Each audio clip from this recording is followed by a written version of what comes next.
కష్టాలు చన్నీళ్ళ లాంటివి. 4 చెంబులు పోసుకుంటే 5వ చెంబు నుంచి సుఖంగానే ఉంటుంది, అనుమానమైందా? ఎంత చలికాలమైనా కానివ్వండి, అయ్యప్ప దీక్షల వాళ్ళు ఉంటారు, వాళ్ళు తెల్లారగట్ట 4 గంటలకు లేస్తారు, చన్నీళ్ళే స్నానం చేస్తారు, అందులో ఎవరు వేణీళ్ళు పోసుకోరు. ఎలా పోసుకుంటున్నారండి?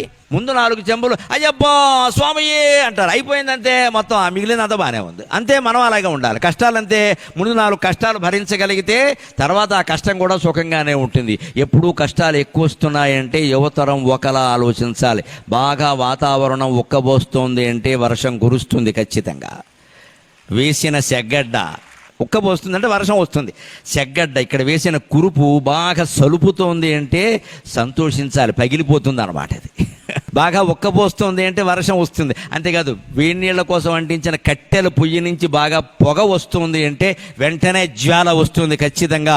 అలాగే కష్టాలు నీ జీవితంలో కమ్మాయి అంటే భగవద్ అనుగ్రహం వర్షం రూపంలో కురవడానికి సిద్ధంగా ఉంది.